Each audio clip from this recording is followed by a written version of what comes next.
Mtakumbuka kwamba tarehe 21 mwezi wa kwanza tulikutana hapa makao makuu na tulizungumza sana kuhusu zoezi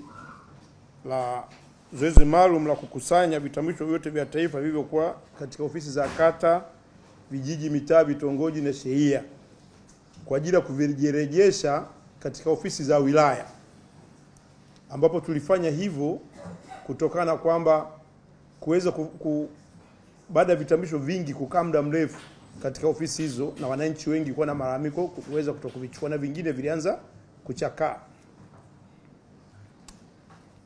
Mtakumbuka pia kuwa zoezi hili liliendana sambamba na utumiaji wa ujumbe wa SMS kwa ajili ya kuvichukua. Baada ya kuona tatizo kama tulivyoongea kipindi kile, tuliamua kuweka mfumo wa vitambulisho vyote. Baada ya kuvikusanya, tulikuwa tunavisomesha kwenye mfumo, na tunaposomesha moja kwa moja kinakuja kitambulisho hicho kwa namba yako uliosajili. Na hii ilianza kuleta maswali, inakuaje mimi nilisajili kwa namba Airtel sasa hivi na Voda? Ni rahisi sana, kwa sababu unaposajili kitambulisho cha NIDA unatumia alama ya vidole, na unaposajili namba ya simu unatumia alama ya vidole. Kwa unaposajili namba nyingine, taarifa zako moja kwa moja zinakuja kwetu. Kwa hiyo ndio kwa rahisi kwamba namba yote ile utakapotuma kitambulisho na mimi ya SMS itakufikia. Kwa hiyo tulifanya hivyo kwa nia njema, kwa ajili ya kuhakikisha kwamba kila Mtanzania, kila mwananchi mwenye kitambulisho aweze kuja kuchukua kitambulisho, na tuachane na matumizi ya namba. Turuhusu matumizi ya namba kwa sababu ya hilo tatizo kwamba wananchi wengi walikuwa hawajaja kuchukua vitambulisho. Na katika message hizo tulitoa maelekezo kwamba tunatuma message hii na tunatoa kipindi cha mwezi mmoja. Kama hujaja kuchukua kitambulisho, tutasitisha matumizi yake. Ndugu waandishi wa habari, nafahamu kwa mmekuwa mkipiga simu kwangu binafsi na mkuu wetu wa kitengo cha mawasiliano mara kwa mara kuulizia hatua tuliofikia katika zoezi, lakini tuliomba mvute subira kwamba tutawapa taarifa rasmi muda mwafaka utakapofika. Na leo ni muda mzuri wa kuelezea hilo, na niwaombe sana, nyinyi ni kioo cha jamii, na nyinyi ni daraja kati ya taasisi za serikali pamoja na wananchi. Ni mkono ambao ni muhimu sana unaofikisha taarifa hizi kwa wananchi katika nyanja tofauti. Niseme tu kwamba tangu kwanza kwa zoezi la kukusanya vitambulisho kwa kutumia SMS mwezi Januari 2025 mpaka kufikia Machi 23, 2025, jumla ya wananchi 1,880,608 sawa na 157% ya watu wote ambao walikuwa hawajachukua vitambulisho vyao walitumiwa na kupokea ujumbe mfupi wa SMS unaowaelekeza kwamba ndugu fulani fulani unatakiwa njoo chukue kitambulisho chako kwa ofisi ya NIDA wilaya fulani. Na katika message hiyo wengi ambao baadhi ya wananchi ambao walienda kuchukua vitambulisho hivyo tulikuwa tumeweka vizuri. Tunapokutumia vinakuwa vimepangwa kutokana na serial number inayokuwa kwenye SMS. Kwa ukifika ilikuwa inachukua hadi dakika 5 katika kituo na kuchukua. Na ushuhuda, mnaweza mkatembea watu mbalimbali ambao waliweza kutumia ujumbe na kwenda kuchukua vitambulisho, hawakupata usumbufu wote. Itakumbuka kwamba wakati tunavikusanya vitambulisho hivyo kutoka ofisi za kata, vijiji, mitaa, tulikuwa na vitambulisho 1,200,000 vilivyokuwa havijachukuliwa na wahusika ambao vilikuwa kwenye vijiji kwa watendaji kule shehia na vijiji na vitongoji. Hii maana yake ni kwamba takriban watu wote waliokuwa hawajachukua vitambulisho vyao wamekwisha pata ujumbe mfupi wa simu za mkononi. Ziada ya watu 680,608 SMS zilizotumwa inafanya jumla ya SMS zilizokwisha kutumwa ni 1,880,903 zimetumwa kwa ombaji wapya. Ina maana pale kwa kuna ombaji wapya karibu 600,000 na ambao pia walitumiwa message. Ndugu waandishi wa habari, kwa mujibu wa takwimu hizo, idadi ya wananchi waliojitokeza kuchukua vitambulisho baada ya kupokea SMS ni 565,876 ambao ni sawa na 30% tu ya watu waliotumia na kupokea SMS. Hii inasikitisha sana ndugu zangu waandishi, kwa sababu tulituma ujumbe kwamba baada ya mwezi mmoja tutasitisha, lakini tulipata vilio vingi, na nyinyi waandishi wa habari mkiwa mmoja wapo ukitaka kuuliza, sababu ilikuwa na msongamano mkubwa sana wa watu, na baadhi ya ofisi zilifurika na tukaenda kutoa huduma za mahema kwa ajili ya kuhakikisha wengine na watoto na wengine hivi. Lakini kama kawaida yetu, baadhi ya Watanzania tumekuwa tukidharau, na hii yote ni kwa sababu bado hatukuweza kusitisha kwa kusikiliza kilio cha wananchi na hata baadhi ya viongozi wa kisiasa, viongozi wa kidini, kutokana na namba kubwa ya watu waliokuwa narundikana. Kwa tukaona tusogeze ile huruma ambayo ni kila muda wa Tanzania, na baadaye yanaanza kupokea matusi. Mimi nishatumia message nyingi, na kuna siku nilikuwa kituo kimoja Dodoma, wanasema kuna nini, nguvu ya soda hawezi kufuta.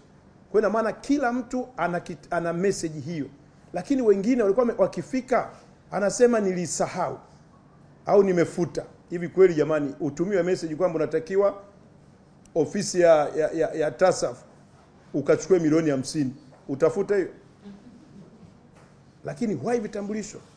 Lakini kwa sababu tumekuwa ni waungwana na kwamba tukijali kilio cha Watanzania, lakini imekuwa ni mchezo. Katika kuhakikisha vitambulisho vyote vinachukuliwa na wahusika, tuilegeza masharti kama nilivyozungumza kwamba yote yule ambaye kwa sababu ya moja ama nyingine anaweza. Tulifanya hivyo kwa sababu moja. Kuna wengine walikuwa masomoni, kuna wengine walikuwa katika kazi wakati wanasajili, na kutokana na matatizo yaliyotokeza kwamba vitambulisho vikuchukua muda mrefu, unakuta mtu alikuwa anasoma UDOM, sasa hivi yuko Songea. Kwa hiyo isingewezekana apande basi na gharama kubwa kupata kitambulisho Dodoma. Kwa hiyo tulitoa hiyo kwamba jamani, tuliruhusu kwamba una mtu yote mtumie hiyo SMS na namba yako, NID namba yako ya NIDA. Akifika pale akionyesha, akiandika na namba yako ile pale, kwa hiyo una utaratibu, atachukua details zake na utapata kitambulisho. Na wengi waliweza kufanya hivyo. Na mfano maeneo kama ya Dodoma, Mwanza, kwenye vyuo vikubwa vingi tuliweka eneo kabisa la wanafunzi wa vyuo ambayo kwa ni rahisi katika uchukuaji huo.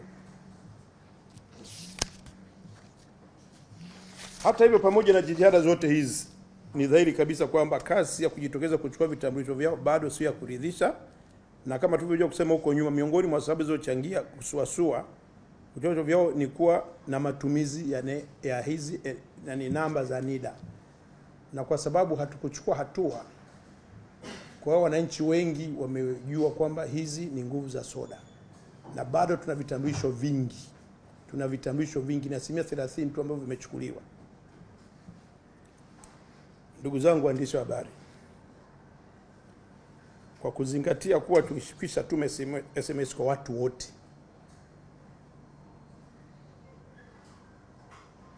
na tulishawatangazia kwamba tutafunga matumizi ya NIN number kwa wale ambao tumekwisha zaisha vitambulisho vyao na kuwapelekea SMC. Napenda kuwajulisha rasmi, naomba msisitize hapa, tena sura yangu inaonekana hivyo, napenda kuwajulisha rasmi, si kwa utani, kuanzia tarehe 1 mwezi wa 5 tunasitisha matumizi ya namba za NIDA kwa wale wote ambao walishatumiwa SMS za kwenda kuchukua vitambulisho. Narudia tena, kuanzia tarehe 1 mwezi wa 5 tutasitisha matumizi ya namba kwa wale wote ambao walishatumiwa, kwa sababu tayari sisi tunayo. Uwe umepoteza, uwe umefuta, hutapata huduma yoyote kwa kutumia namba. Ingawaje kuna baadhi ya watu ambao hawajapata namba kutokana na matatizo mbalimbali kutokamilisha usajili wao, au kuna matatizo ya uchapishaji, wale ambao hujapata namba ya kutoka NIDA, na utaendelea na matumizi hayo. Lakini sisi kwenye system tayari tunao ambao tumeshawatumia, tuna switch off. Narudia tena, hili hatuna utani nalo, na niombe waandishi wa habari nisije nikasikia kilio cha mtu yoyote. Na tukumbuke kwamba sasa hivi tunapokwenda, NIDA ni maisha na maisha ni NIDA. Tuna maboresho. Kuanzia mwezi Julai tunaanza kusajili watoto wadogo kuanzia 0. Tuna marekebisho ya sheria ambayo tunayafanya kwa ajili ya register yote. Ina maana mtoto mdogo anapozaliwa tu anasajiliwa mpaka na kwenye mashule. Ni kwa nini? Marekezo ya NIDA sasa hivi, kama marekezo ya Mheshimiwa Rais ambayo tutakuja kueleza huko mbele, tumepewa maelekezo ya jamii namba. Ina maana kwamba kila mwananchi mifumo iweze kusomana, atatumia kitambulisho cha NIDA. Tutakuwa na cheti cha kuzaliwa ndani ya NIDA. Tutakuwa na bima ya afya, na baadhi ya hospitali wameshatangaza wanaanza matumizi ya NIDA na hasa nafikiri Moi. Kwa hiyo ina maana kwa mtoto mdogo ambaye hana NIDA itakuwa. Kwa hiyo tunaanza kusajili mpaka watoto wadogo. Tutaanza na pilot project ya wilaya 3. Tutaanza na wilaya Kilolo, Rungwe na Kusini Unguja. Kwa hiyo kabla siende niwaombe sana watu wasifanye mchezo. Na katika hii tulivyozoea tutakuwa na vitu 9 katika vitambulisho na tutaviboresha baadaye ambavyo vitakuwa na taratibu. Passport itakuwepo. Tutakuwa na details za driving license. Hutapata tena driving license kama kadi. Kila kitu ni kwenye NIDA. Ukibonyeza ni kila kitu. Taarifa za passport. Lakini tutaenda zaidi malipo. Kwa mfano unataka kulipa SGR, unataka kulipa mwendo kasi. Vyote vile na tayari tuna taasisi nyingi. Hata baadhi ya mabenki wameomba kuingiza kwamba taarifa zao tutumie kadi moja kama maelekezo ya Mheshimiwa Rais. Lakini tumejiongeza zaidi katika vitu ambavyo tutaboresha. Tutaweka mpaka grupu ya damu, taarifa za grupu ya damu. Kwamba grupu yangu mimi Masanja ni A. Kwa hiyo unaweza kujikuta una matatizo, umepata shida, ajali au umezidiwa watu wamekokota njiani. Wanakupeleka hospitali ili usipate tabu ya kwanza kupima tena. Wakichukua kadi na taarifa zako zote